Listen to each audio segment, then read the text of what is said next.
بەناوی خوای بەخشندەی میهرەبان بنەرانی خۆشەویست سڵاوی خواتان لەبێ. سەلام عەلەیکم وەڕەحمەتوڵڵاهی وبەڕەکاتوه. جارێکی تریش دێنەوە خزمەتتان لە بەرنامەیەکی تری بەرنامەکانی ئاسۆکانی هزر بە هیوای ئەوەی کە مادەیەک تەقدیم بکەین، تەڕحی مەوزوعێ بکەین کە مای خۆشحاڵی هەموو لایەک بێ و بە دڵی جەنابتان بێ. لە بەرنامەکەی ئەم جارەمانە باسی کەسایەتیەکەین، باسی ڕەهەندەکانی ژیانی کەسایەتیەکی گرنگ لە ژیانی مرۆڤایەتیە کە پێچێ گەورەترین کەسایەتی مرۆڤایەتی بێ، کەسایەتیەک کە دۆستان و دوژمنان شایەتیان ناوە بە گەورەی و بە گەورەی ئەم کەسایەتێک ئەتوانین ناوی بنین ئەلئینسانی الکامل، مرۆڤی تەواو کە لە شەخصیەت و لە کەسایەتی ئەم مرۆڤایە ڕەنگی داوەتەوە. ئەو کەسایەتیش بریتە لە کەسایەتی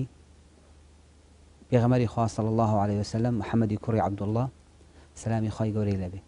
لەم بەرنامەیە بە خۆشحاڵیەوە لەگەڵ برای بەڕێز و گەورەم کاک دکتۆر کەریم ئەحمەد داودی لە خزمەتتان نابین بۆ دیش خستنە سەر هەنێ خاڵ لە ڕەهەندەکانی ژیانی پێغەمبەری خوا صلی الله علیه وسلم، ئەوەی کە لە عەقڵ و فکر و هۆش و هەست و نەستی مرۆڤی موسڵمانە دروست بووە، وێنایەکی وا بۆ پێغەمبەری خوا صلی الله علیه وسلم کە کەسایەتێکی پڕ میهر و سۆز و خۆشەویستی و ڕەحمەتە. ئەوەی کە لە عەقڵ و وجدانی ئێمە بۆ پێغەمبەری خوا صلی الله علیه وسلم دروست بووە کە ئەم کەسایەتێک بووە، ئەوەنە بە سۆز و بە ڕەحم بووە لەگەڵ تەنها لەگەڵ ئاژەڵیشە جگە لە ئادەمیزاتیش بە سۆز و بە ڕەحم بووە، لەگەڵ دوژمنەکانیە بە سۆز و بە ڕەحم تەعاملی کردووە. خاوەن پەیامێکی زۆر گەورە بووە، هەمیشە ئەو پەیامە لەبەر چاویا بووە. شخصیەتێکی وا بووە کە هەمیشە هەستی کردووە کە مرۆڤایەتی بەرەو خێر بەرێ، وەکو خۆی باسیەکە لە شوێنێکە نمونەی ئەو وەکو نمونەی یەکێکە کە ئاگرێ کرابێتەوە کاتێک کە پەپولە و حەشرەتەکان ئەیانێ خۆیان بکەن بە ئاگرەکەیە، ئەو پیاوەی کە دووریانە خاتەوە ئەترسێ بکەوە ناو ئاگرەکەەوە، پێغەمبەری خوا صلی الله علیه وسلم نایەوێت کەس بکرێتە ناو ئاگرە و بکرێتە ناو ناخۆشیەوە. ئەمە وێنای پێغەمبەری خوا صلی الله علیه وسلم لە ناو کەسایەتی ئێمەی موسڵمانە. لە ئەمان کاتە هەنێک کەس هەیە لە کاتی خۆی و لەم سەردەمەشە وێنایەکی زۆر پێچەوانەی ئەم شخصیەتیان کردەوە پێغەمبەری خوا صلی الله علیه وسلم. لای ئەوان محەممەد الموستەفا کابرایەکی درەندەیە، شەرخوازە، حەزەکە خەڵک بکوژێ، کابرایەکی دوول لەو سێکسیە، کابرایەکی دنیاییە، کابرایەکی سیاسیەکی ظالمە، تەنانەت هەنێ ڕسمی کاریکاتەریان بۆ دروست کردەوە وەکو جەنابتە نەزانن پیشانی هەر کەسێکی بێ ڕۆژێ لە ڕۆژان ئاشنایەتی هەبووێ بە شخصیەتی پێغەمبەر صلی الله علیه وسلم ناچێتە عەقڵیەوە کە ئەمە وێنەی شخصێ بێ کە ناوی محەممەدە صلی الله علیه وسلم. ئێمە وا تێگەشتین لە محەممەد صلی الله علیه وسلم کە ڕەحمەتە للعالەمین بێ، نەک مای ناخۆشی بێ بۆ ئادەمیزاد. بۆ مەبەستە حەز دەکەم لەگەڵ برای بەڕێزمە کاک دکتۆر کەریم باسی ئەوە بکەین کاک دکتۆرگیان کە پێغەمبەری خوا صلی الله علیه وسلم لای ئێمە پێغەمبەری ئاشتی و پێکەوە ژیانە، لای ئەوانەشی نایاران یانوانی کە لی تێنەگەشتون با بڵێن، هەنێک کەس لی تێنەگەشتون ئەگەر بیناسن بەڕاستی پێغەمبەری خوا صلی الله علیه وسلم وا وەسف ناکەن. لای ئەوان شخصیەتێک کە دژی پێکەوە ژیانە و هەروە پێغەمبەری ناخۆشی و ناڕەحەتی و شەڕە. حەز دەکەین جەنابەت باسی ئەوە بکە کە پێغەمبەری خوا صلی الله علیه وسلم چۆن پێغەمبەری پێکەوە ژیان و هەروەها پێکەوە ژیان و ڕەحمەت و ئاشتیە، ئایا ئەم دەستەواژەیە ڕاستە، ئایا ئەم نەزەرێتە ڕاستە، ئایا تاریخە ما ئەسلمێنێ، ئایا سیرەتی پێغەمبەری خوا صلی الله علیه وسلم ڕاستە کە بەم شێوە بووە بە جەناب فەرمی. الحمد لله رب العالمين والصلاة والسلام على سيدنا محمد وعلى آله وصحبه أجمعين. سرتا دەستخۆشی لە تەلەڤیزیۆنی پەیامەکەم بۆ میوانداریە و دەستخۆشی لە جەنابی شتەکەم بۆ بانگێشتکردن بۆ ئەم بەرنامەیە و دەستخۆشی لە سەنتەری زەهاوی شتەکەم بەماشوە. پێشوێ بچمە سەرەوە جەناب وتە پێدەچێت کاملترین شخصیت بێ، ئێمەڵێن نەخێر بە تەکید کاملترین شخصیتە، گەورەترین شخصیتە. هەموو ئەوانشی کە دراسی کەسایەتی پێغەمبەریان کردووە لە ڕۆژهەڵات ناسەکان و لە خەڵکی بەمنسف و خەڵکی بیرمەند و خەڵکی خاوەن قورسایی خۆی، ئەوانەیە کە قسەکانیان سەنگ و قورسایی هەیە، هەموو گەیشتنێتەوە قەناعەتی کە پێغەمبەر صلی الله علیه وسلم محەممەدێکێکە لە شخصیتە زۆر گەورەکانی دنیا، هەندێکیان دان بۆوانێن کە بەو کاریگەری و بەو گۆڕانکاری کە کردوێتی لە کۆمەڵگەی خۆیان یەکێکە لە گەورەترین شخصیەتەکانی دنیا. من لێرە قسەی کۆمەڵێ لە مستەشقینی مێنا ئەوانەی کە زۆر مەشهورن لەسەر ئاستی علم و لەسەر ئاستی فکروین شایەتی ئەوان لەسەر کەسایەتی کە لە ئەنجامی دراسەکردنی کەسایەتی پێغەمبەر صلی الله علیه وسلم شایەتیان بۆ داوە. بەڵێ شخصیەتی پێغەمبەر صلی الله علیه وسلم هەر لە کۆنەوە تا ئێستا با بڵێن ڕوبەڕووی تەشویه و شێواندن و ئەو شتانە بۆتەوە و لە غەربا بە تایبەت پێشەوەی با بڵێن مسلمانان دەست بکەنە خوێندنەوەی بەرهەمەکانی ڕۆژئاواییەکان بە تایبەت لە سەرتاکانە کە قەشەکان شتیان ئەنووسی بۆ خەڵکەکانی خۆیان شتی زۆر سیر و ناشینیان لەسەر پێغەمبەر نووسی صلی الله علیه وسلم یان بە دەجالیان لە قەڵم داوە بوان هین کردووە کە بانگەشەی خەڵکیەکە بۆ پەرسنی خۆی یعنی شتیان شعری زۆر سریان لەسەری هین کردووە ئەگەر هەر کەسێ بێوێ بە درێژی بزانێ قەشەکان چۆن وێنای پێغەمبەریان کردو بۆ ملەتانی خۆیان ئەو کتێبەی ئەمیل دەرمانگام بخوێنێتەوە لەسەر حیات محەممەد من نوسخەیەکم لایە حیات محەممەد تالیف ئەمیل دەرمانغام عاد زیاتر کردوێتە عەرەبی طبعا چەند لاپەڕەیە کە بە تەفسیلی باسی ڕاست دێکات یانی هەر لە سەرتا چۆن هاتووە تاکو ئەگاتە ئەو سەردەمەی کاتر دوایە کە مستەشقین پەیدا بن و هەستەکەن کە خەڵکی شتێک بەرهەمەکانیان نەخوێنێتەوە ئەم جارە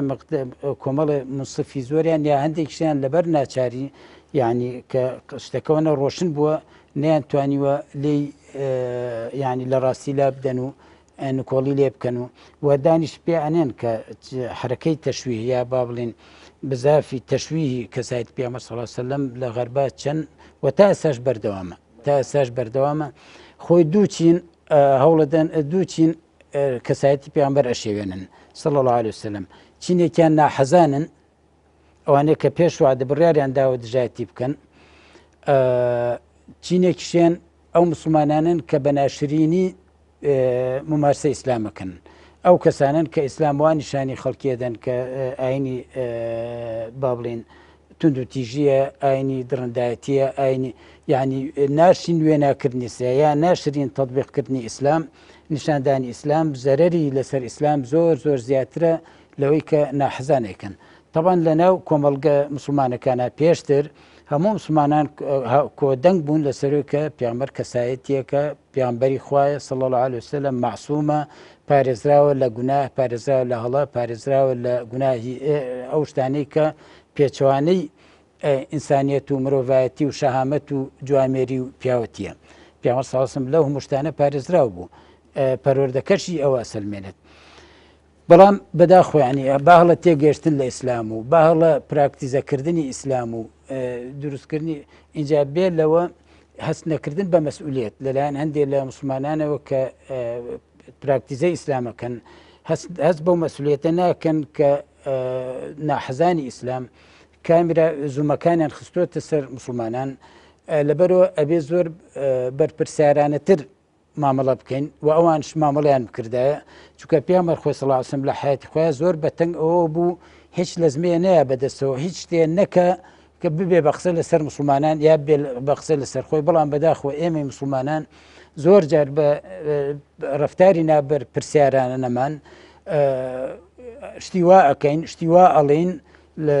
شتیوا ئەڵێن کە ببێت هۆی ناشرینکردنی ئەو کەسایەتی یعنی بەرامبەر بە پێغەمبەری خوا جینایەتێکی گەورە ئەەکەین تەقسیرێکی گەورە ئەەکەین کە نەوعێک پراکتیزە ئیسلامەکەن کە بێتەوەی ناشرینکردنی ئیسلام و ناشرینکردنی پێغەمبەری ئیسلام چکن خۆ جناب دەزانی ئەو جاری وایە ڕۆژئاوایەکان بەخۆیان مەسیحی یانی شوێنکەوتەی مەسیح جاری وایە بە موسڵمان شەڵن محەممەدی کە محەممەدیەک هەڵەیە بکە دیارەڵەن خەتای پێشەواکەیەتی یعنی من قسەگەڵ پێ نەبڕم شتێکی جوانم بێتکەوتەوەڵەن لە بەریتانیا ڕۆژێکیان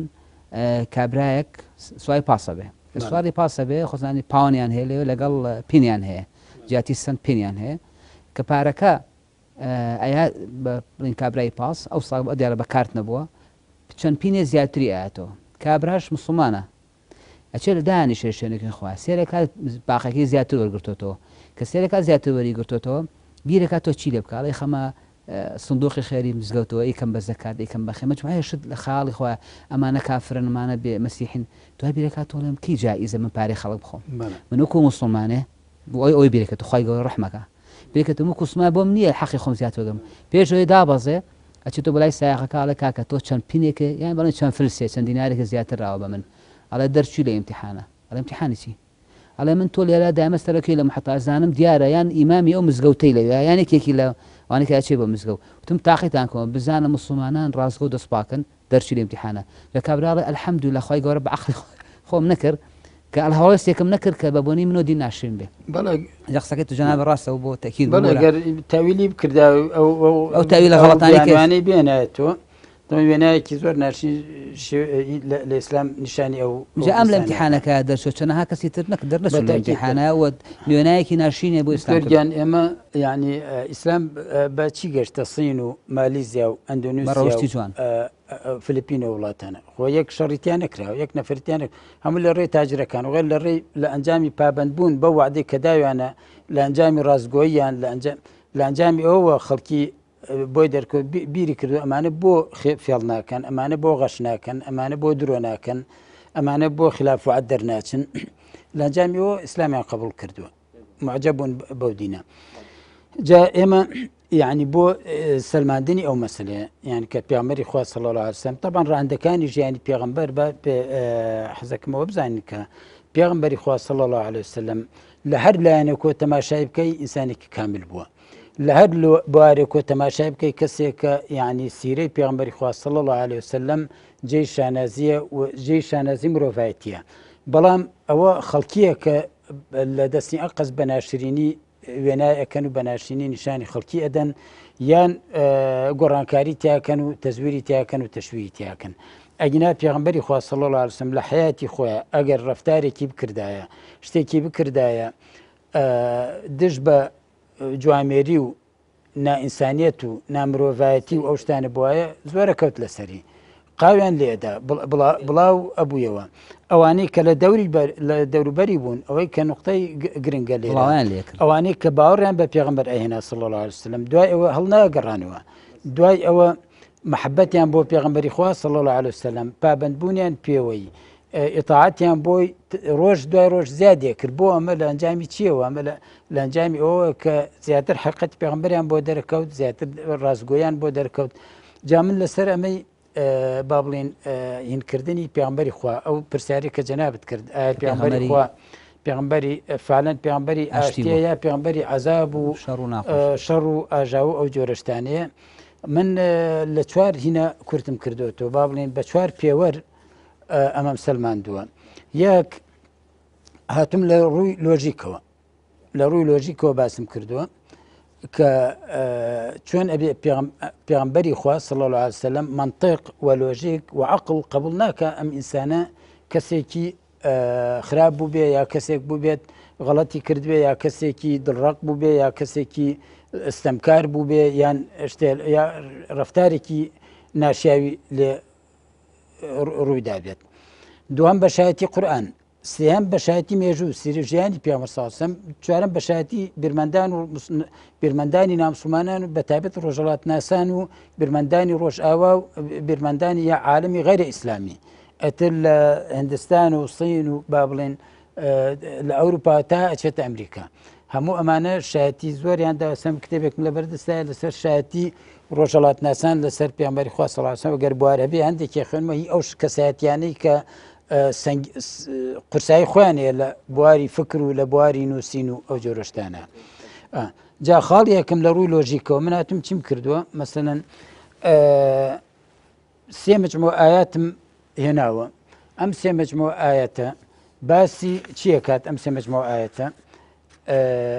لە ڕێی ئەم سێ مجموعە ئایەتەوە تۆیەی تەماشایەکەی مەسەلەن مجموعەیەکیان باسی ئەوە کات کە باسی سروشتی پەیامەکەی پێغەمبەرەکە مجموعەیەک ئاەت باسی سروشتی پەیامەکەی پێغەمبەرەکە صلی الله علیه وسلم مجموعەیەکی تر باسی گەورەی ئەو پەیامە کە ئەو ئەرکەی کە خراوەتە سەرشانی گەورەی ئەو ئەرکەی خراوەتە سەرشانی قورسێ مجموعەی سێم باسی ئەوە کات کە پێغەمبەری خوا صلی الله علیه وسلم لێپێچینەوەی لەگەڵا کرێت ئەگەر ئەم کۆمەڵ ئاەتە لە قورئانە بخوێنیتەوە بۆ دەرەکەوێت کە ممکن نییە پێغەمبەری خوا صلی الله علیه وسلم ڕۆژێ لە ڕۆژان بە جۆرێ ڕەفتاری کرد بێت کە مخالف بێ بە قورئان. بۆ حەزرەت دایکمان عایشە ڕزای خوا لەبێ کە لیان پرسی ئەخلاقی پێغەمبەری خوا چۆن بوو، فەرمووی کانە خولقه القورئان. ئەخلاقی پێغەمبەر صلی الله علیه وسلم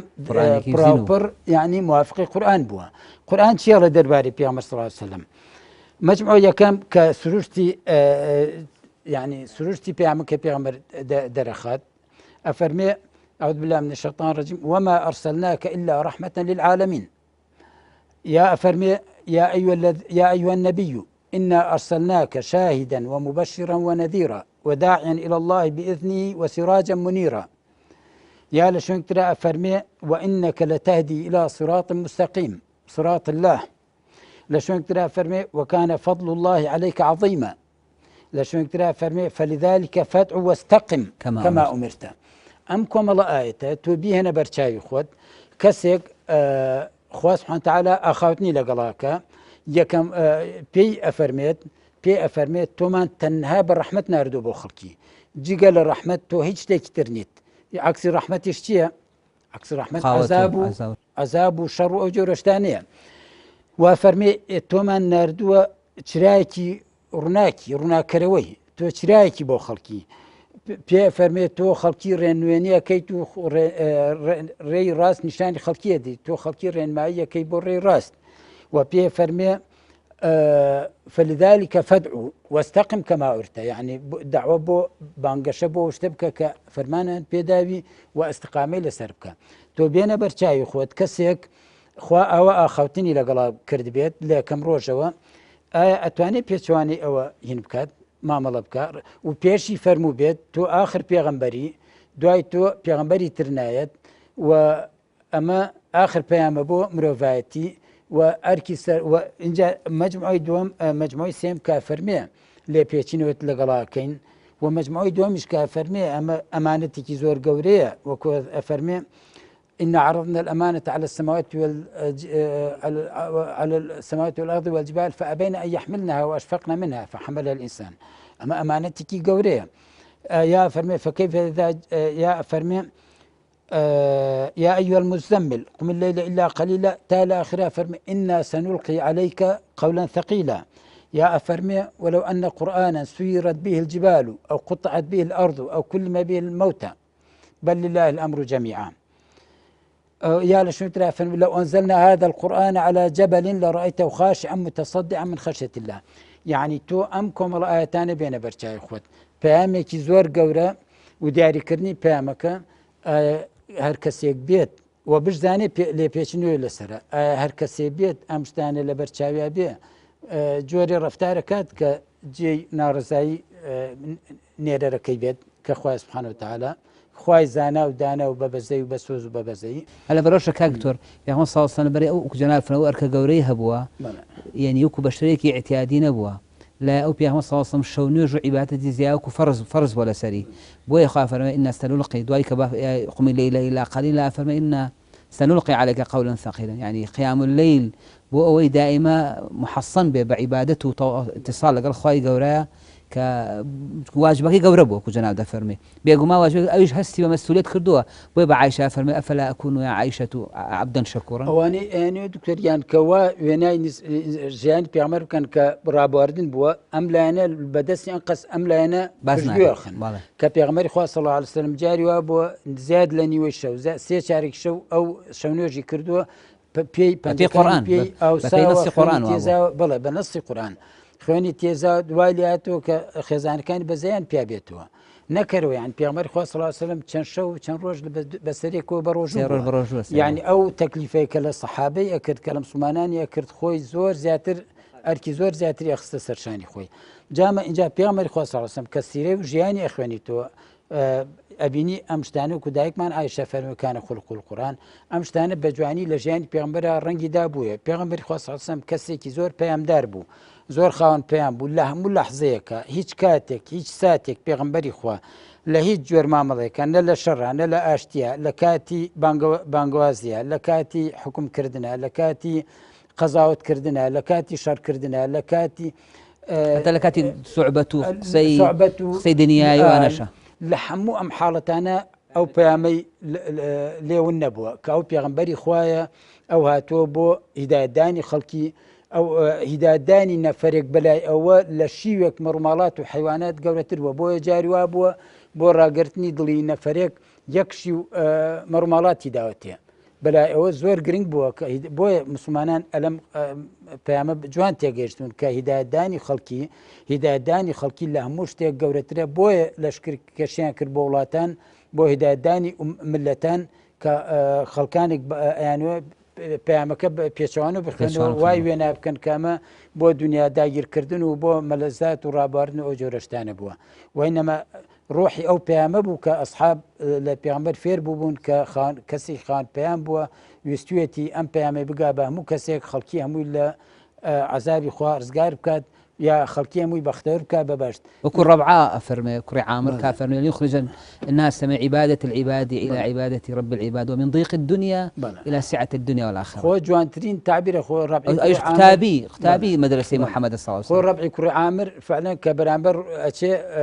ڕۆستەم لێ پرسێ بۆچی هاتوون ئەو جوابی ڕەبعی کوڕی عامر حقیقەت ئەتر ئەوە کورتکردنەوەی ئەو پەیامەیە کە یعنی چۆن لە دڵی جیهاد بۆچی واجب کراوە کە فەرمێن نحن قوم ڕۆستەم پێڵێەوە بۆ هاتوون یعنی با بڵێن شاخیان لەم کێوە ئێوە کەیهی ئەوەن شەڕ بێمە بفرۆشن ئەگەر برسیتانە ئەگەر ڕوتن ئەگەر پێویستان بە شتێکە بە هینتان بکەن ئەم مجاسەفە گەورەیە بۆکەن ڕەبعی لە وەڵامە چیڵێت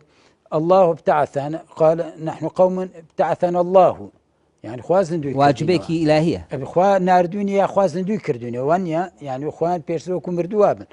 الله ابتعثنا لنخرج العبادة من عبادة العباد إلى عبادة الله ومن ضيق الدنيا إلى سعة الدنيا والآخرة ومن جور الأديان إلى عدل الإسلام يعني أما ستم أين كان يتر بۆ عەدالەتی ئیسلام کاکتۆر ئەچین بۆ ناوبڕێک حەزەکەم دوای ناوبڕەکە وەڵامی پرسیارێکم بیتەوە کە زۆر جاهانە کەس لە چەمکی نەذیر غەڵەت تێگەشتون کە لە پێغەمبەر صلی الله علیه و سلم وەصف ئەکرێ بە بەشیر و نەذیر بۆ بەشیر دیارە مانایەکی جوانی هەیە و خۆشی هەیە کە خەڵک مژدە ئایا بە بەهەشت و ڕزگاربوون لە زوڵم و لە ستەم و لە عەزاب و هەموو شتێ خەڵک هەستەکەین لە وشەی نەذیر غەڵەت تێگەشتون ئینشاءالله بۆ دوای فاسیلەکە دوای ناوبڕەکە وەڵامان بیتەوە بیرانی خۆشەویست ئەچین بۆ ناوبڕێک و خزمەتان ئینشاءالله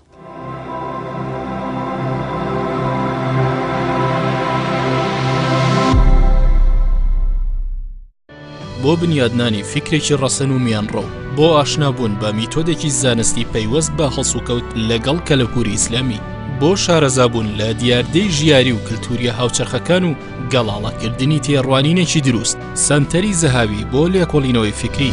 لە میانی کتێب و بڵاوکراوەکانیەوە هەوڵەدات بۆ دووبارەهێنانە گۆی دەقە پیرۆزەکان و چۆنیەتی دابەزاندنیان لە بوارە جیاجەکانی ژیانی گشتیدا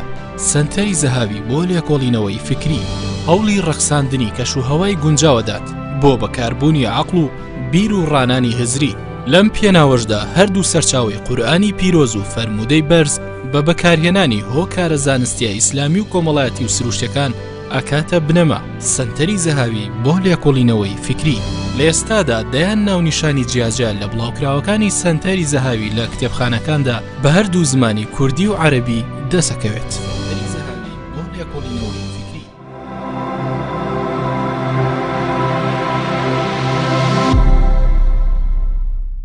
بەناوی خوای گەورە و میهرەبان بینەرانی خۆشەویست دوای و ناوبڕە هاتینەوە خزمەتتان پرسیارەکەمان لە بەڕێ جەنابی دکتۆر کەریم ئەوە بوو خەڵک لە هەستەکەین لە چەمکی نەذیر وا تێگەشتون کە پێغەمبەر صلی الله علیه و سلم خەڵکە ترسێنێ یعنی ئیسلام بەگشتی دینێکی ترسێنەرە داعش ئاساوکە خەڵکە فێر بووە کە خەڵک ڕوتەکەنەوە خەڵکە کوژن و ئەم ئیسلامە هەر بۆ ترسان و تۆقان و یعنی وای لێ هاتووە ینی بەناشکری نەبێ میلەتی کوردیش زۆرجار کە قساکرێت لە مەحافیلەکان و لە شوێنەکانە کە ڕۆشنبیرەکان دانیشن غێری ئەوانەی کە باگراوندێکی ئیسلامیە کە باسی ئیسلامێکە لە باب ئیسلام خەڵک سەربڕینە ئەتەیتکم بالذەبح ئایا ئەم نەذیرە ئەوە ئاگەیەنێ ئا پێغەمبەر صلی الله علیه و سلم هاتووە خەڵک سەربڕێ و هاتوو دایمە خەڵک کوژێ یان ئەم نەذیرەش خۆی لەخوا جۆرێکتر لە ڕەحمەت بەڵێ خۆی طبعا ئەوانەی ئێمە بیرنێکی بێ لە واقعەیەکی بەزی و پەست و هیناژین لە واقعەکان عالمی ئیسلامی تیا هجومە لەسەر کەوتووە یا ئیسلام بەعام هێرشێکی زۆری لەسرە و با بڵێن مستهدفە زۆر مستهدفە لەلایەن دژمنانی ئیسلامەوە و وەزعی واقعی مسلمانانش هۆکارێکی یارمەتی دەرە بۆی ئەو شوبانەی لەسەر ئیسلام بڵاوکرێت و یا ئەو دیعانەی لەسەر ئیسلام ئەکرێت باوەڕی پێ بکرێت و ئەو ممارسە ناشینانەش کاکرێ بەناو ئیسلامەوە لەم عەسرا کە لە هیچ سەردەمێکە ئەبۆ شێ ممارسە نەکراوە ئەبێتە کە تەفەنونەکەن لە عەزابانی خەڵکە یعنی تۆ خەڵک سووتێنی و خەڵک غەرقیت ئەمە تەفەنونە لە عەزابە کە خوا قوبڵینە ئەگینا نەذیر مەقسەدی لای جەنابش معلومە کە نەذیر یعنی ترساندنی هۆشیارکردنەوەی خەڵکی لە عەزابی جەهەنەم زیاتر ئەوەیە یعنی پێغەمبەر صلی الله علیه و سلم زیاد بۆە تۆ کە خوا سبحانه وتعالى حکمەتی خوا وایە ئیتر تۆ پێ خۆشە پێ ناخۆشە خوا جەنەتی داناوە و جەهەنەمیشی داناوە ئەگەر تەنها جەهەنەمی دابنایە حەقی خۆ بوو بووتە خوایەکی ناوت بلاستەمکارە بەڵام کامل اختیاری داوەتە دەست بەشەر باشتیشی دروست کردووە جەهەنەمشی دروست کردووە بە ئێمە گۆڕانکاری ناکرێت کاکتۆرەمە ئەو پڕی عەدلی ئیلاهیشە تۆ یەکێکی ستەمکارە لەم دنیایە تۆ چۆن مەگەر خوای گەورە خۆی حەقی لێ بسێنێتەوە بێگومان دەما عەدالەت ئیلاهیە کە عقاب و ثوابی شەبێت ئەمە بەشەر خۆی تەطبیقێک بەس ئێمە مەسەڵەن پێغەمبەر صلی الله علیه و سلم شخصیت و یعنی ڕەهەندی ژیانی پێغەمبەر صلی الله علیه و سلم ئایا پیاوێکی ترسێنەر بوو یان هەمیشە مژدەدەر بوو ئەوە بۆ خەڵکی ویستی وەکو ڕزگاریان کە بەرەو باشتیان صلی الله علیه و سلم زۆر بە تەنگ هیدایەت وەرگرتنی خەڵکیەوە بووە ناڵێم یعنی لە سەختترین لەحەزاتی ژیانیە ئەم مەسلەی لەبیر نەچۆکەوە بۆ هیدایەتدانی خەڵکیات خۆ لە سیرا ڕووداومان زۆرە یان مەسەلەن لەوەی تائیف چیان پێ نەکرد ئێمە دەقی صحیحمانەیە کە فەرموویە جیبریل هاتە لای پێغەمبەر صلی الله علیه و سلم فەرمووی ئەگەر ئەتەوێ خوا سبحانه وتعالى ئەیان با بە ناخی زەویا و ئەم کێویان بەسرە ئەڕوخێنێ فەرمووینە ئومێدم وایە کە خوا سبحانه وتعالى لە پشتی ئەمانە کەسانێک هین بکات خواپەرسی بکەن کاتەگەر حەظێکی نەفسی هەبووە حەزی لە ئینتیقامە کرد بەڵام دیارە پێغەمبەرایەتی مەرتەبەیەکی گەورەیە بە تایبەتی محەممەد الموستەفا صلی الله علیه و سلم کە خاتمی ئەنبیا و گەورەی پێغەمبەرانە دیارە نەفسیەت و عقلێت و شتێکی ئەوە نەگەورەی هەیە کە حەظی نەفسیتیانە بۆ بەیشەوە ئێمە نەکەرەوە یعنی عەلی کوڕی ئەبی طاالب ڕزای خوا لەکێکە لە کە تەلەبەکانی پێغەمبەر صلی الله علیه و سلم لە شەڕێکە یەکی لە موشکەکان ئەیە بارزە ئەچێت سەرسنگی ئێوە بیکوژێ کابرا تفێکی تێکە هەڵەسێتەوە یەکسەر کابرا بەلای سەیرە بێ ینی تۆ کە دوای کە توانیت بمکوژی بۆ بکشایتەوەتی وەڵڵا لەبەرەوە کشامەوە کەوت تفەتێ کرد منەوەکو لەبەر نەفسی خۆم بۆ کوژم نەک لەبەر پێمە ڕقمان لە بەشارەکانی ڕقمان لە فیکرەکەیەتی و مارەسێت کاکتۆر وازام ئەوەی یەکە لە سەحابەکانیش کە یەکێ کافرێکە کوژێ و پێشێبی کوژێ ئەڵێ لا ئیلاهە ئیلەڵڵا پێغەمبەر چۆن تەئسیری تێکە زۆر تەئسیری تێکە ئوسامەی کوڕی زەیدە کە لە شەڕێکە کە دوای ئەوەی کە زاڵە بێ بەستەرێکی لە مشکەکانە شایەتمانە هێنێ کە شایەتمانە هێنێ هەرەی کوژێ یەتوێ گێڕێتەوە بە پێغەمبەری خوا پێغەمبەر خوا زۆر تووڕابێ سوورە گەڕێ ئەفەرمێ دوای کە شایەتمانی هێنا کوشتت وڵی یا رسول الله بۆی خۆی ڕزگار کا لە شمشێرەکە درۆیەکە فەرمووی تۆ سنگیت هەڵدڕی تۆرە ئەمە بەراورد بکە لەگەڵ ئەوەی کە هەندێک لە مسلمانان ئەیکەن بەرامبەر بە خەڵکی مسلمان نەک نامسلمان بەرامبەر خەڵکی مسلمان نوێژەکە شایەتمانە هێنێ وەکو ئەو یینێ اینجا ئەشی کوژێ ئەڵێک وەڵڵاهی مسلمانم من شایەتمانە هێنە من نوێژەکەم ڕۆژ اینجا لەگەڵ ئەو شای کوژێ کاکتۆرازان پێغەمبەر صلی الله علیه و سلم متأثر بوو زەید زۆر پەشیمان بوو یعنی ئەوە نەپەشیمان بوو حەزێک لە دایک نەبوو وایە تاوەکە حەزێک کرد ئەو لەحزەیە مسلمان بووایە ئەو لەحزە یعنی حەزێک ئەو لەحزەیە مسلمان بووایە بەڵێت یعنی پێغەمبەر نەکەرەوە پێغەمبەر خوا صلی الله علیه و سلم ممارسەی شخصی کە لەگەڵا کرابێ یعنی فەرمی پێغەمبەر خوا لەم یەغضب لنفسی ئەبەدەن قەت لەبەر هینی خۆی تووڕە نەبووە یعنی شخصی وا بووە ئینسانی وا وشک تەبع و با بڵێن سەلیقە و ئەوانە هاتووە بەلای پێغەمبەر خوا یەخەکەی ڕاکێشاوە یا بە قسەی ناشرین قسەی لەگەڵ پێغەمبەرا کردووە سەحابەکان بۆی هەڵساونێتەوە پێغەمبەری خوا صلی الله علیه و سلم داینشتونەتەوە قسەی بۆ کابرا کردەوە قەناعەتی پێ کردەوە چی سۆداوێتی و دوای کابرا مسلمان بووە بە ڕازیبوون چۆتە دەروە پێغەمبەری خوا صلی الله علیه و سلم یعنی گرنگترین ینی دیارترین با بڵێن خاڵ لە پەیامی پێغەمبەرەوە پەیامی ڕەحمەت بوو بۆ بەشەریەت پەیامی ڕەحمەت بۆ خۆست چونکە خوا سبحانه وتعالى حەسرێکە فەرمێ وما ئەرسەلناکە إلا رحمة للعالمين و هەر ممارسەیە کرابێ پێغەمبەری خوا صلی الله علیه و سلم طبعا تۆ هەندێک کەس مقارنەی پێغەمبەری خوا کە لەگەڵ عیسا عەلەیه السەلام ئەمە مقارنەیەکی غەڵەتە چون عیسا عەلەیه السەلام لە فترەی ئیستیضعافا ژیا یان لە فترەیەکە ژیا ژێردەسە بوو متارەت بوو حکمی نەگرتە پێغمبەری خوا فترەی زعفی بینیوە فترەی دەسەڵاتی بینیوە وەکو قازی ئیشی کردووە وەکو سەرۆک دەوڵەت ئیشی کردووە وەکو سەرۆکی سوپا ئیشی کردووە وەکو بانخواز ئیشی کردووە باوکێکی ناجح بووە مێردێکی ناجح بووە لە ناو هاوڵانە چۆن مامەڵی کردووە لە ناو لەگەڵ ناحەزانە و لەگەڵ باڵان دوژمنانە چۆن مامەڵی کردووە لە کاتی شەڕا لەگەڵ کاتی ئاشتێ ئەمانی ژیانی پێغەمبەر هەمووی ڕوون کراوەتەوە پێغەمبەری خوا صلی الله علیه و سلم لە هەموو لەحزەیەکە ئەوە لەبەر چاوی بووە کە ئەم پێغەمبەری خوایە بۆ هیدایەتدانی خەڵکی هاتووە بۆ کۆکردنەوەی پارە و بۆ کردنی دەسەڵات نەهاتووە لەبەرەوە پێغەمبەری خوا صلی الله علیه و سلم پێغەمبەری ڕەحمەت بووە هەر کەسێک بەعکسی ئەوە ئیسلام نیشان بە ئەوە لە ڕۆحی ئیسلام دوورکەوتوتەوە لە جەوهەری ئیسلام دوورکەوتوتەوە کاکتۆر بەس باسیمان بۆ بکە تەوحیدە ڕۆحی ئیسلام ڕەحمەتە يعني جوهري إسلام وكو اسماعيل الفارقي جوهر الإسلام حضارة جوهرها التوحيد جوهر الحضارة الإسلامية الإسلام وجوهر الإسلام التوحيد وروحي إسلام رحمة كاكتور رهندكي تركا بيغمر صلى الله عليه وسلم بيغمري بيكو جانيش بوا والرحمة واضحة سيرة شاعتة بسرة هذا سيرتي بيغمر صلى الله عليه وسلم أما درك بكرتي بيوش نسر خالك يتر إن شاء الله بيغمر صلى الله عليه وسلم بيغمري بيكو جان بوا تحملی کردووە یەکێ غیری دینی خۆی بێ غیری بۆ چوونەکانی خۆی لەگەڵا بژی چۆن بە پێغەمبەر من بۆ پێکەوژیان بنەمای هەیە ئەبێ کۆمەڵی بنەمای هەبێ لەسەر و بنەمانێت توانی بڕیار بی کە ئایا پێغەمبەری خوا صلی الله علیه و سلم باوەڕ بە پێکەوژیان هەبووە یان نەبووە بنەماکان هەندێکی توێرین هەندێکی کردین هەندێکی عملین لە کرد بنەما توێریەکانە ئەوە بۆ کە یەکەم شت ئەگەر لە ئیسلامە لە قورئانە تەماشای بکەیت دانان بەمافی بەماف شەرعێتی جیاواز بوون چەندین ئاەتمانەیە باسیەوەکە کە خەڵکی یعنی کۆکردنەوە خەڵکی لەسەر یەک ڕێباز ممکن نییە و اختلاف طبیعەتی بەشەرە ولذلك خلقهم أفأنت تكره الناس حتى يكونوا مؤمنين يعني كوملك رجاء فمن شاء وقل الحق من ربكم فمن شاء فليؤمن ومن شاء فليكفر لا إكراه في الدين يعني خالقي بشر كخوي خالقه حريتي ياونتي وامري بمسلمان يعني بيغمبرش كدوك وحريتي بيغمبر خوا كبيغمبري خوابو ويقيني بولاي خواويا ويقيني بو كربازكي تاق الرباز انجا او دي ماركسيه كان هني بكارنينا بسر خلقيا الا ابي يكرباز قبول كان حتميه ابي دعاء حتميه كانوا الا بشريه مدعي ورباز بك نخير بيغمبري خوا صلى الله عليه وسلم قرآن دان بو دانيا جاء لبنا ما كان من كمال بن مامنوسيو بينز بن مامنوسيو يا بلو بن يكي كان دانان بما في شرعية جواز بون أما لا إسلام لا قرآن بزور بزقي تأكيد بديكي أجر بواره بو منهم آيات كان مخوين دوا والله معلومة خلقية ثانية دوام زور نكردن لبرامبر بو قوريني آينك يا مذهبكي أما الإسلام زور واضح بو يعني زور كردن لكس نبوه لا إما ألان هورامي كان دو 6 سال بوونە مسلمان دەی ئەمە خۆی لەخوا بەڵگەیە لەسەرەوەی کە بە زۆر نەکراونەتە مسلمان ئەگەر بە زۆر بکرانێتە مسلمان فەوری مسلمانە بوون کاکتۆر ئەگەر ئەم خەڵکەش بە زۆری بە تایبەتی کورد و غێری کورد و شەرق و غەرب ئەگەر بە زۆر ببینا مسلمان وازمان لێنا دوای نەمانی تکون شتی وەکو بیر و باوەڕ نییە بەعکسەوە غێری عەرب قەوماکانی غێری عەرب ئەوەنەی ئەوان زیاتر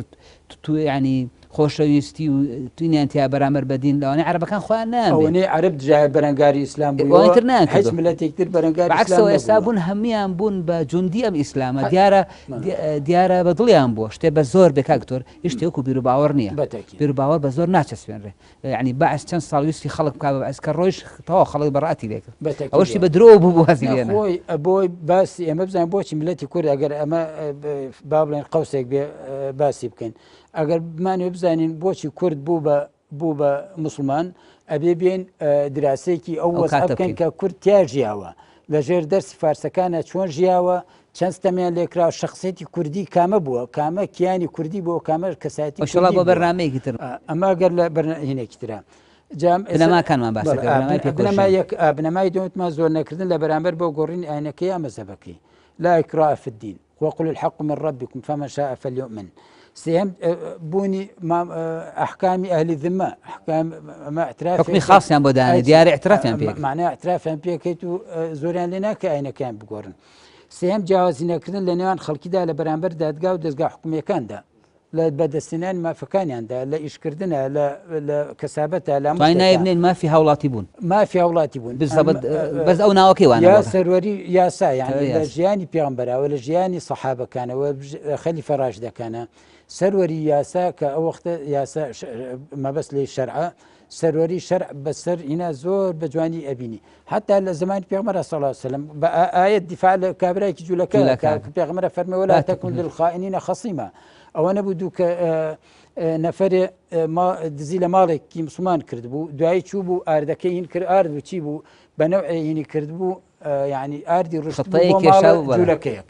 طبعا تر خۆی پەنجەی اتهام ڕوو لە جوولەکەکە کە چونکە ئاسەواری نەکە لێ کابرا چەندێ سوێنی خوارد کە من نەبوومە فایدەی نەبوو تا قورئان دابەزی قورئان دابەزی کە فەرمووی ئەو نەبووە ئەم کابرا موسڵمانە بووە یعنی ئەمە لە چی دەسەڵاتێکە ئەمڕۆکە ئەگەر بێ هینی بکەی بێت ئاوا کەشتەکە هینەکەشی بەسەرات با بڵێن خەریکە ساغە بێتەوە يعني اگر خواست سبحانه وتعالى ببي ادله جنائي وكباسيه كان عائل او جانبه اگر با تاشتك ساغ بو ولا سري فهو في عمر صلى الله عليه وسلم غيب نازاني غيب نازان بلام ادا ابزي بو باكرني باريزي جولك وتعاون باركرني مسلمانك اما يعني بيلو يعني مثلا امام علي رضا خالي كاتيك لمحكمه كلا برامبر جولكيك اوستيه هنا انا بي لسر درعكي جولك لسر قرزك لسر درعكي او الله داومت ولا نداوتو داوى الشاهد ليك قاضي داوى الشاهد لعليك كخليفه الله حسن وحسين هلسن قاضي كركان الناخوه خليفه دعاء ادريت تجولك كشاهد نبي علي رضا خوالي حسن وحسين بلي كارزان صادقه كارزان صادقه ايدا جولك لبرو مسلمان بو لزماني عمر لازم يعني سروريه سابرامبر برامبر بە هەموو تاکەکانی کۆمەلگا وەکو ئەگەر دینی خۆشمان نەبێ بەتاکید ناڵم ئەمە ئەمسلەی جوولەکە منە چوارەم ڕێزگرتن لە بەرامبەر لە ئاینی لە بیرروباوەڕی لە دابوونەریتی لە عیباداتی لە هەموو شتەکانی یعنی نابینی لە تاریخ ئیسلامیان مەگەر کەسانی خۆیان ستەمکار بوو بێتن یا لە ڕوحی ئیسلام تێنەگەشت بێتن یا ناحاڵی بوو بێت ئەو ستەمکاران ستەمیان لە مسلمانانیش کردو بێگومان بەتاکید ئەوانە ستەمیان لە مسلمانان یعنی ستەمکار کەس لە ستەمی دەرباز نابێت یان سەوانەی کە با بڵێن خەڵکانێکی هین ئەکوژن تاوانبارەکرێن بە خەڵکی غەرە مسلمان ئەکوژن بۆ مسلمانان ناکوژن بەڵێ بێگومان بە پێشەوە مسلمانەکان بەتاکید یعنی ئەمە ساگەر بوارە بۆ من باسیەوەمە کە ڕێزگرتن لە بەرامبەر لە ئاینیان لە کاکتۆرەوەی من ببیزانم کۆنترین کەنیسە لە عالەمی ئیسلامیە ئەو بێت لەحم کە ئەم خەڵکە حەجی بووە کە لە هەموو عالەمە بۆیە من نمونەیەک بۆ بێنەوە لەسەر ڕێزگرتن نمونەیەکی زۆر زەق کە عومەر ڕزای خوا لەبێنە ئەچێ بۆ قودس لە هینە کە لە قودس ئەچێتە با بڵێن کەنیسەکە لەوێ ڕێکەکەون سەحابەکان دەوێ نوێژ بکات ئەچێتە دەرەوە نوێژ بکات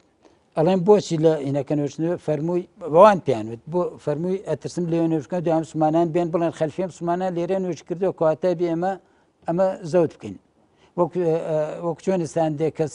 یعنی عەلی ڕزای خوا لێبێ شوێنێک نسبەتەنە پاڵ عەلی شە لە 2800 دوێنمیان بڕیەوە بۆ وەقفی شیعی لەبەر لەسەر تەپۆڵکەکە گویا عەلی ڕزای خوا لێبێ هاتووە لەوێ دانیشتووە کە بە حیاتی عەلی ڕزای خوا نەگەشتووە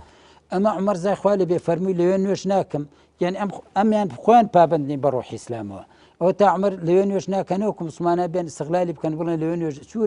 لە شوێنێک ترا نوێژ کرد لەوێ مەسجیدی عومەر کوڕ خەتابیان دروست کرد یان ئەمە ئەو پەڕی ڕێزگرتن بوو لە ویستی لێن ئەیان توانی قودس داگیر بکەن بە ئاسانی بە شەڕ بەڵام دابەزین لەسەر ویستی قەشەکان کە داوان کرد خەلیفە بێت خەلیفە لە مەدینەوە کەوێتە ڕێ بۆ مەدینە بۆ وەڵامدانەوەی بۆ چوون بەدەم کۆمەڵی پیاوی ئاینێکی تر کەوا لەژێر دەستان و بە ئاسانی توانی شارەکەیان داگیر بکەین یعنی ئەتوانی شروعی خۆشتیان بەسەرا فەرز بکەین جا خاڵی پێنجەم تێکەڵی مامەڵە لەگەڵاکردن تۆ بنەماکانی پێکەوە ژیان ئەوەیە تێکەڵیان خواردنیان خۆی ژنیان لێبێنی مامەڵیان لەگەڵا بکەین لە سەردان و هاتوچۆکردن لە نانی یەکتر خواردن لە بەدەمەوە چوون ئیش پێدان ئیش بۆ کردن کڕین و فرۆشتن قەرزدان و قەرز وەرگرتن قەرزی يعني ئەمە حتا پێغمبەری خوا صلی الله علیه و سلم لە سوێن ترسا چەند جار ئاماژەم پێداوە پێغمبەری خوا صلی الله علیه و سلم ماتەوە درع مرهونة عند يهودي هینەکەی قەڵغان وانە درع قەڵغان وفاتی کرد قەڵغانەکەی پێش وفاتکردن لای یەهودا بووە یەهودیەک بەرامبەر 30 درهمە 30 لەو جوولەکەی ویست بوو کە بەڵێ يعني اما طبعا عدنان ابراهيم كيكو عدنان ابراهيم والله ما اصله اساسي يعني بيغمر بيوستا اصحاب مدينه اما درسك عمليه بو اصحاب اما بيامك ابو مسلمان كتشون بيكوجيان تطبيق بكن خو امش زاني جاگر بيغمر صلى الله عليه وسلم اگر هين بوايا يعني جرينجا كل ويايا ك بابلين لجلك كي ورغرتوا اگر اصحابي ورغرتاي هنري كتدان ابو يعني درسك بيما ناقش فهمك بيما اخر بيام بو مسلمان كبيكوجيان باش كا دكتور اما زور منو برنامجك اسم رهندكاني جاي في صلى الله عليه وسلم زور لبري الانسان الكامل في صلى الله عليه وسلم والوحي الكامل خاتم شي بيه لبروش تكاني طاونا به في صلى الله عليه وسلم زور له قولت اما بس دقيقه باسكين اسمه باسي رهندك جياني تريب كاين في صلى الله عليه وسلم جيانيا كايجبري تيب ولا تأثيري في صلى الله عليه وسلم وتربيتي وقاني بامكي بدو اخوي لو شيء نموناني كلم اخر جناب باسكر كعمر وكي اما انا ديار لمدرسه كي محمدي پروردبون بويا نكم بيغمبر صلى الله عليه وسلم خوي بيكو جياني هبو رحمتي وبلكو اتباع كانشي كاتا بيغمبر صلى الله عليه وسلم بيغمبر صلى الله عليه وسلم توانيتي كوملك يعني جيلك پروردبكا لا پرورديكي ولا مسائل عقيده لتصوره لهم اهتماماتي انا لكومالكي دشتكي هم تنها ورقيان بيتو هني افتخار الشعر كأن بستر أو استركوتوا بو كومالك سيادتي عالم كان كبتواني بيشرب كان براستي فتوحاتي إسلامي هالكسية شون باسية كالا تاريخا واني كان نيارا بالظلم وبستن باسية كان بس خوي بيت السر حقيقة ظالمين هاتوانا لما يبي سوبيان صالة 6 صالة معالم بقري لربع قرن كان لن يقرن ديار أما بامكي زور قوربو ديار أمانيك بيغمص صلى الله عليه وسلم يعني فيري كردون أم مدرسي أم لما درسا أم قطابياني فير كردوا ديار خام بامكي قوربون أماش ديار قوريتي ما مصطاكا أجهني بيغمص صلى الله عليه وسلم فعلا توانيتي ببي دليل السيرة وتاريخ توانيتي فعلا كومالك بي بقيني وتوانيتي او بياما بقاني دواي خوينا تكون خمان مالا تندين انساني قورا بين لتاريخها كاكتور خوي وفاتك دواي خوي اشتكى رأسا على عقيبة قوره صلاح الدين ايوبي بو قوري خوي دواي وفاتي خوي بس صالة ودولتك تبرر الخان رشد بيغمبر صلى الله عليه وسلم توانيتي اوجي لبرودك من اقربتو يعني اتوام شاتي كامل الرجال الات ناس كانت بو بخدمه قول سافلوبون الله الله إذا ما قيست قيمة الرجال بجليل أعمالهم كان محمد من أعظم من عرفهم التاريخ أجر جوري بياوان بجوري كردو كان يعني قران كاري كان بناسرين محمد كلا أعظم من عرفهم التاريخ وقد أخذ علماء الغرب ينصفون محمدا مع أن التعصب الديني أعمى بصائر مؤرخين كثيرين عن الاعتراف بفضله يعني سر أو التعصب الغربي كان إن جادانش بيانين كبيغمبر صلى الله عليه وسلم قورتين هين بوا اثري هبو دوري قورتين تاثيري بوا بيغمبر صلى الله عليه وسلم يعني او قران كاراني بيغمبر خوا كده حتى ان اجيولز لكتبك الله اگر بيت هر كسك بات جاني بيغمبر بخوين داتو يا جاني عربي بخوين داتو بيش بيني او بكردا امانه بچارك صديق ابن ب سروري دنيا ابن باسيادي عالم امبراطوريتك وادرسك اكن هر کس پیش بینی که واب کرده بشت لقلمتره او قرانکاری که پیامبر صلی الله علیه و سلم کردویتی پیامبر صلی الله علیه و سلم لهم آسته کان قرانکاری کردوه نکل یک آسته ولا دو آسته لآستی عقیده و تصور و جناب آماجه پیدا تیروانین بوجیان لآستی قیم و بها کانه يعني پیامبر صلی الله علیه و سلم زور قیم و بهای گوریوه يعني مثلا یک لوشتانه كلمة مفلس لا خلقي وبابو كي بارو هيني نبي بس في أساس معناه تريبيا بخشة كلمة أو كافر من أنصر أخاك ظالما أو مظلوما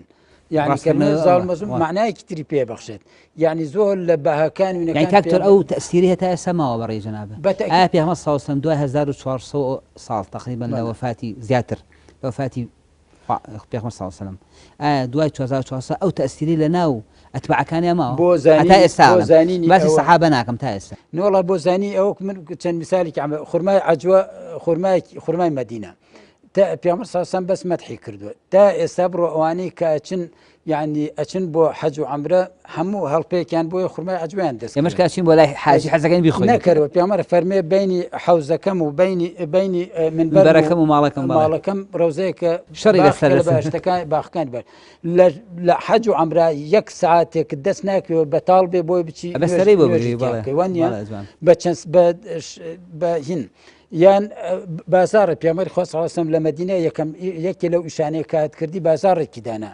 بازارەکە فەرمووی ئەم بازارە هیچ شوێنێکی ماڵی کەس نییە کێ زوو چوو لە هەر شوێنێکە هینی دانا ئەوە شوێنی ئێستاش تاکو ئێستاش ئەو بازارە بە هین ماوەتەوە با بڵێن دەستکاری کراوە قیرە ئەو جۆرەشتە کراوە سەقفی بۆ کراوە بەڵام تاکو ئێستا هیچ کەسێک بستێکی لەوێ زەوت نەکردووە کاکتۆرەتوانین لەم بابچینەوە هەر سەڵاواتدان لەسەر پێغەمبەر صلی الله علیه وسلم یعنی ناوی ئەبەی حتى نکتەیەکێ لە سوێڵە لە عیمارە هینی مۆسسەی تەبشیری یەکەمجار لە عێراقا لە عیمارە دانرا بوو ماوەیەکی زۆر باسی مەسیحێتیان بۆ خەڵکی کردبوو ڕۆژێکیان سوتفە کارەبا کوژێتەوە دوای کە کارەبا هەڵی هەوارم اللهم صل على محمد و آل محمد ئەڵێمە چەند ساڵە خەریکی چیەکێڵین کاکتۆرگان ئەچین ئاخر چەند ساتی بەرنامەکەمان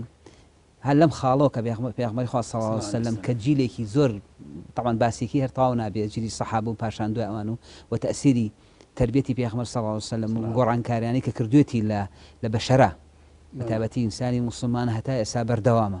لێرەوە چین بۆ ئاخر خاڵمان و محەبەتێک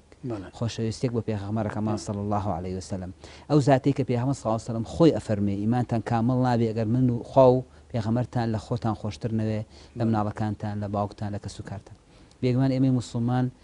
بە حوبی پێغەمبەرمان صلی الله علیه وسلم تعبود دەکەین بۆ لای خوای گەورە ئەو خۆشەویستیمان و پێغەمبەری خوا صلی الله علیه وسلم تعبود دەکەین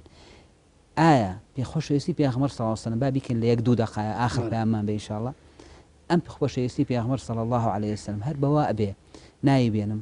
یان ئەبێ ئەمە فعلەن شوێن کەوتەیەکی ڕاستەقینەی و پێغەمبەر صلی الله علیه وسلم ئەگەر پێغەمبەری خوا صلی الله علیه وسلم ئاساس دین بێت و بێتە ناومان کامەت ومنیەتی هەموو مسلمانێکە لە خەوا بێ لە ڕاستیە بیبینێ ئایا پێغەمبەر بێت ڕازیە لە حاڵی مسلمانی کورد با باسی خۆمان بکەین ئەم شارەی خۆمان ئایا حاڵە لە من و تۆ ڕازیە لە من و تۆ ڕازیە لە حاڵی ئەوانەی کە